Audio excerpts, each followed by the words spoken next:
La tristesse est-elle toujours une maladie spirituelle? Demanda un disciple à un père du désert. La tristesse fait souvent peur. La culture contemporaine, lancée dans sa course inconditionnelle au bonheur, est bien inhospitalière à cette réalité intérieure. Les pères du désert distinguent deux formes de tristesse, l'une qui est à proprement parler une maladie spirituelle. La tristesse survient parfois par frustration, parfois aussi elle est une suite de la colère. Elle témoigne d'un attachement excessif à des objets matériels, des satisfactions narcissiques, des plaisirs qui nous échappent ou encore des espoirs déçus et des désirs contrariés. La tristesse se manifeste alors par du découragement, de la fatigue, de l'abattement, pouvant aller jusqu'au désespoir. L'autre forme de tristesse, la tristesse selon Dieu, pour citer Paul, 2 Corinthiens 7,10, est un chemin de croissance intérieure. Elle est liée à notre conscience de notre éloignement de Dieu, notre pauvreté spirituelle.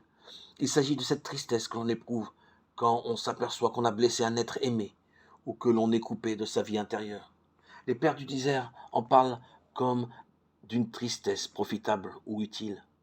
Les pères préconisaient plusieurs médications. D'abord, cultiver l'indifférence face au bien non spirituel. Contre la tristesse, méprise les objets matériels et les honneurs. Voici une des maximes des pères. Ensuite, ne pas se replier sur soi-même. Les pères soulignent ainsi l'importance de s'ouvrir à des personnes de confiance. Elles seront aidées à comprendre de quel type de tristesse il s'agit.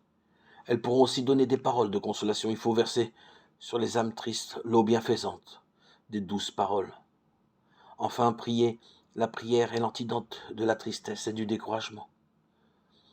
La lecture et la méditation des passages appropriés des Écritures sont ainsi fortement recommandées. La tristesse se révèle finalement être l'occasion d'une traversée qui nous conduise vers davantage de désirs des réalités spirituelles,